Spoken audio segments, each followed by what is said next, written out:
Today on the Daily Review, we talk about new Martin Scorsese Netflix documentary series about humorist, author, philosopher Fran Lebowitz in a show called Pretend It's a City. Today, with your host, me, Joe LaRocca.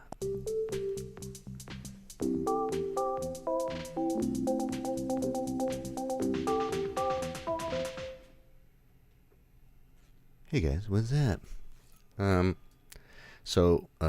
Only watched the first 2.5 episodes of this 7-episode show, so can't give you my full 100% opinion, but I love me some Martin Scorsese, so, I'm gonna probably be interested. So far, I say check it out. If you don't want to hear about it, because it literally just came out today, I think, or yesterday.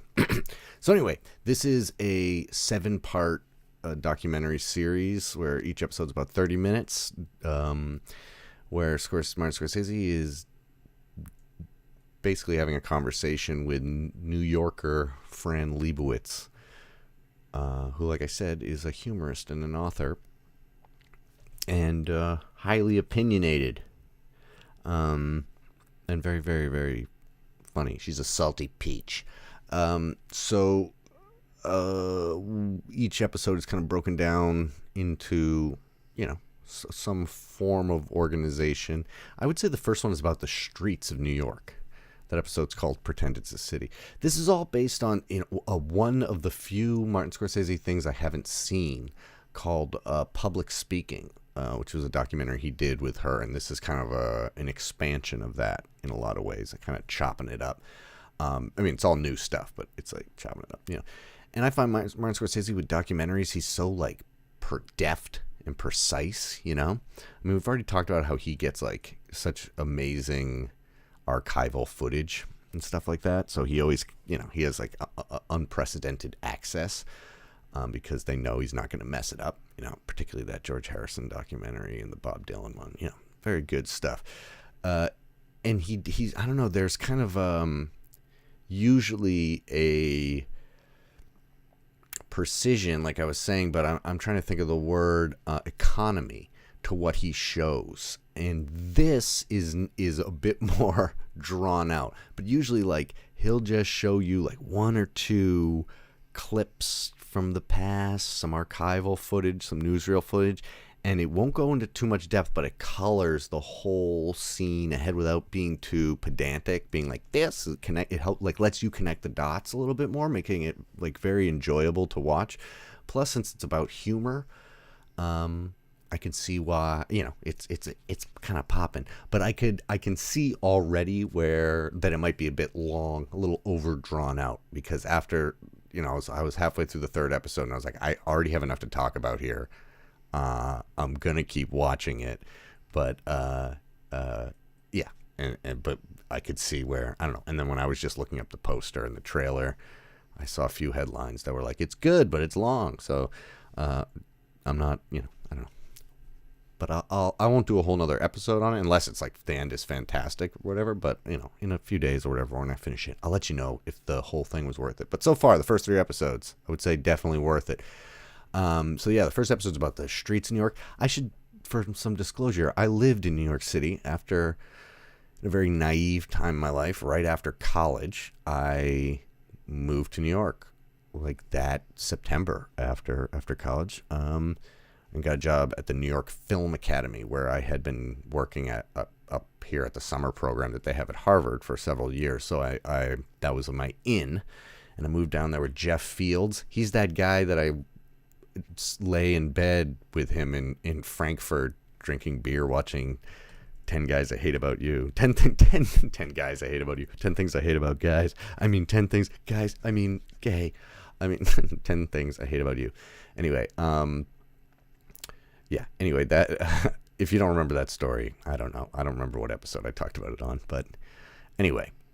Okay, so, I moved in with him, and he was reverse commuting to Stamford, Connecticut, because he was a CPA or whatever. So he's kind of a, that kind of guy. Yeah, and I worked at the New York Film Academy, and I lived at 91st and First, which is like uptown New York, Upper East Side. And I'd take the train all the way down, obviously the subway, and down to 14th and First, Union Square, or maybe it's 14th and 3rd actually. I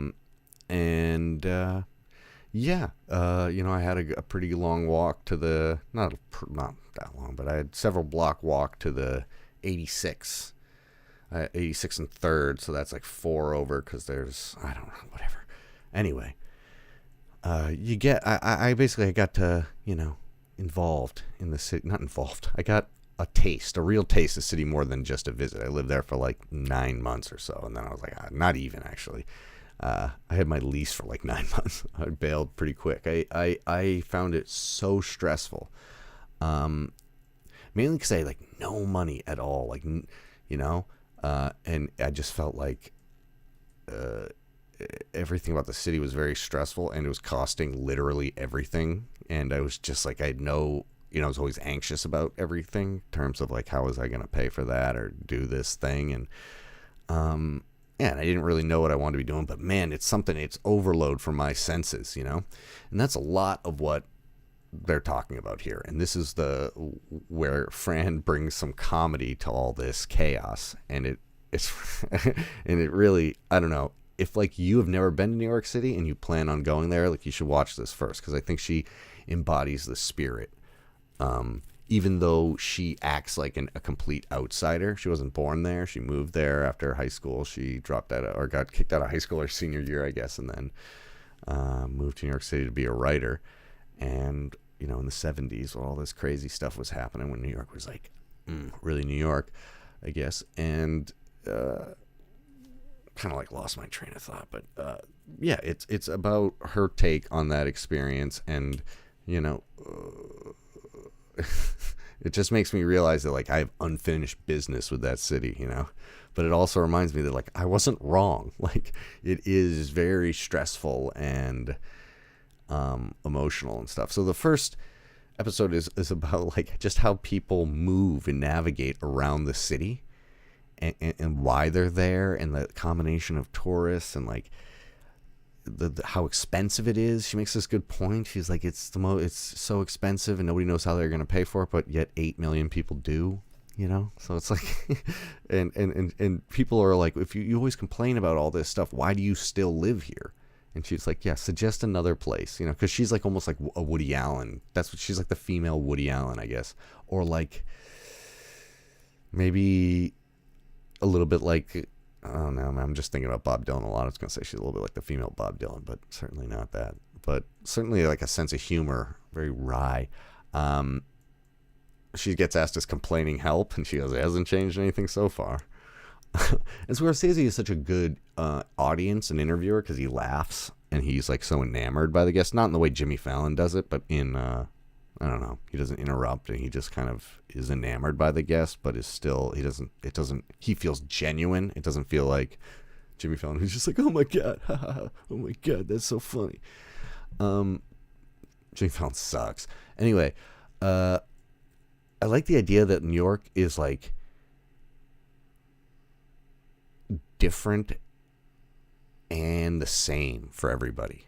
Like everybody has like a lot of the same complaints about the noises and the smells and the like anxiety and the crowding and all these things, and but also everybody kind of, there's so many different levels of it. There's like absolutely down and out, and then there's like just making it. There's like the college students and the tourists and then immigrants, and then filthy rich millionaires. Like there's so many, like everybody kind of experiences it differently. Yet they all have the same complaints. It's interesting. And so then after a while you start going, this lady's kind of a snob. And what takes away, and she is a snob, and they discuss that, and she has really good taste, you know what I mean? But she knows that in a way her she's snobby, but it's because she has lots and lots of opinions but no power. She could see why people would get mad if she had some power to change things, but she doesn't. And that's why This is just her way of getting it out. And at least she's doing it with humor. And she's not doing it with violence, she acts like she's the only one who gets it. But in actuality, but she knows that she's not the only one who gets it. You know what I mean? Like, and what I mean by gets it is that, like, New York is this big organism, and that you have to be like, that you're a part of it, and that it's your responsibility to keep it working and be observant and be present and, like, appreciate the monster that is New York. You gotta, like, pet it and go with it. You can't just be, like, looking at your phone and not taking in the city, because it's like a living, breathing thing. London is a bit friendlier, and it definitely helps if you know somebody there. That was the thing. It was just kind of like, I had a few friends there. When we have Colin on, he was there, a college friend, but we even lived like a few blocks, or like, I don't know, we lived like 20 blocks away, and we hardly saw each other, which is like, just like, it's not that far away, really, especially in New York. You just hop in a cab or whatever, but I don't know. I just found it very oppressive for me. And she even talks about about other cities, people who live in other cities. She's like, she has no respect for people, because she's like, you're just like, you're not brave. Like, she has so much respect for people who are like brave enough to live in New York City and deal with it all. Then the second episode is about art and talent, and her theory that real talent, is distributed randomly throughout the earth. The only thing that is truly random. And I that scares me, because then I'm like, oh, fuck, that's right. I'm not that. Like, she's so aware that she's not talented at a lot of things, that she's aware of her faults, and she's harder on herself than she is on anybody else. And she's hard on people, judgmental, but she's so hard on herself because she knows what true greatness is. You know what I mean? And I'm not comparing myself to Fran Lebowitz by any means. She's like a genius, but I think that when you I study film as much as I have, I think I have like a pretty good taste, and like knowing what the good pure cinema is. And I don't think I'm alone in that. I think lots of people who study it, especially for, half their life or more, that you start going, you have like some good opinions. Not that they're 100% right, but you know what the good group is, and you've seen a lot. Certainly not as much as somebody who's like 80. They have amazing opinions on film or whatever, but that makes like, I know when I make something, especially after like a few months, and you can look back on it, you go, oh yeah, that's not good enough. You know what I mean? Like, I know, like, same, like with the music that I make on the show, like, that's totally a hobby. That's like, I don't like study it really. It's just for fun, and I don't mind messing around. And even some people are like, oh, you should put out album things or whatever. I'm like, yeah, I'm not going to, if it costs me money to do anything, I put stuff on whatever, SoundCloud or whatever it is. And up until the point where then you have to pay, and then I'm like, because I know that maybe some people find it enjoyable, but it's not good music. It's not art. She says a great thing. She goes, if you can eat it, it's not art. Just that there has to be some level of judgment was just the meaning she's getting out of it. But it makes me realize that it's like, oh yeah, I'm not one of those really, like, I don't have the thing. It's like, it's also like the teacher paradox thing, where it's like, you can't do it, so you teach it, and then it's like, well, what benefit is that? Wouldn't it be better to be taught by somebody who's like incredibly successful? And the answer is, yeah. But they're busy being awesome at their thing. They don't have time to hang out in colleges unless they're like James Franco. But I think he had ulterior motives. He wanted to be first pick at the fresh crop. I met James Franco once, and I shook his hand, and he smiled, and he had all these wrinkled dimples in his face. And I was like gay for 1 second. Like, when I was looking into James Franco's face, I was like, I'm a gay man. And I was like, oh, no, never mind. Pretty cool. And who else was there? I saw Edward Norton, and he walked by, and I did the Tyler Durden nod to me, and he didn't even look at me. And I was like, oh. And who's the other one? Oh, and Michael Shannon. You know Michael Shannon? So this was right when This was in New York. Uh, um, sorry. I need a drink of water. Oh, that drop will satisfy me. Okay. So yeah, this is like, I'll just tell you some of my New York stories real quick. Yeah. So Michael Shannon, it was right when Boardwalk Empire had just premiered the first episode, and I had seen the first episode, but I had not seen anything more. And he was at this premiere that I went to for the movie Howl about Allen Ginsberg, starring James Franco, which is it's okay. And he was at the bar, so I went up to the bar and I was like, I just stood beside him and like ordered a drink. And I was like, and I looked over like pretending like I just noticed him, and he's like got a big head and stuff, and like he's got a big presence. And I go, oh, hey man, how's it going? He goes, good. And I go, oh, I really like your work, man. I remember first time I saw you was in Jesus' Son. I really like that movie. And he goes, yeah, that was an interesting movie. It's a good movie. And I was like, and he said, thank you or something. He was very humble. And then I said, and it's nice. I just saw the first episode of Boardwalk Empire. It's great that you get to play like a character that's not like crazy, And he looked at me like, because, and he didn't take offense, but he was like, I know, because then a few episodes later, his character is like masturbating or looking at a passport photo of a woman naked, masturbating and whipping himself.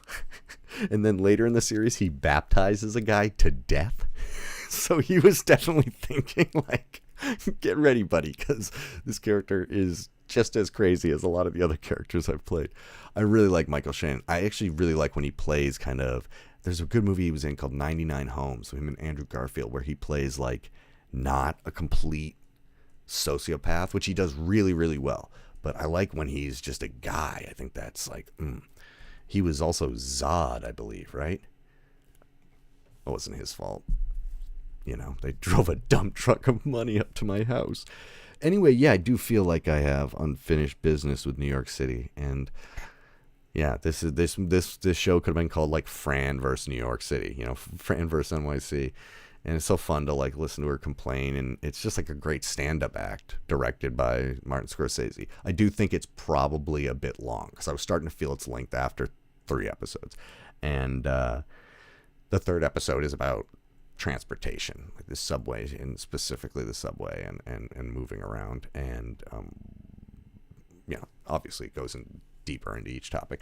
I find it fascinating. It brought up a lot of ideas. As you can tell, I haven't really talked much about the show, but a lot about myself. It brought up a lot of feelings I have about the city and New York's. Like Martin Scorsese's approach to it is always, because he's had one of the biggest influences over me, one of the first filmmakers that I ever was like, that's a filmmaker, you know what I mean? And watched his whole oeuvre, to use a fucking word that's stupid. Yes, I like Take Shelter as well. Although that would be in the category of him being kind of crazy. Even though, is he crazy? Who knows? Let's not spoil it for those who haven't seen it. But he's like really unhinged. I think it's kind of, I like when the unhingedness is just under the surface with him. I like it both, dude. Him and like, I actually thought in high school that eventually I didn't think I'd get it there easily, but when I moved to New York, I thought that, okay, I'll live here for like 10 or 15 years and like hopefully get some position eventually on like a TV show or a movie, something that's fairly consistent in the city, like a TV show or whatever, and then like slowly work my way up, maybe in the camera department or whatever, and then like eventually get to a place where I'm making, more money and can, start like try and get a thing going. I thought that would take like 10 or 15 years, and then I would go to California. Like that was like, that was just like kind of how I mapped it out in my head. And after like 2 months in New York, I was like, or I could just live at home with my mom. It's like, or I could just pull the chute immediately. And then I started getting really sick, so that's not fair. But I'm not going to use that as an excuse. I totally bailed. I was just, the city did make me physically sick as well, because it's just not for everybody. But yeah, I have a weak constitution, But why wouldn't you want to live in a place? Life is so hard anyway. I guess it I don't know. I don't know. I don't know. Okay, I'll stop talking about this now. Anyway, yeah, someday I'll go back there, and yeah, I don't know. I don't know. And then, it took me another 15 years to realize Joe just become a YouTube sensation.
I don't know if I had that pizza. I do love pizza.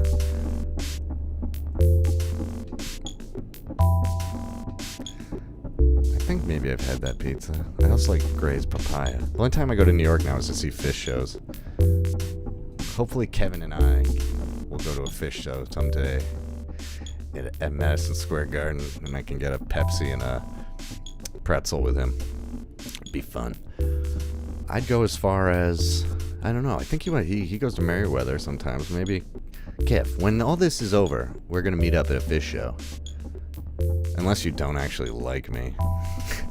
Then you can just, we can just say hi and then you can ditch me somehow. I understand. Alright, guys. God, the lighting sucks today. Alright, bye.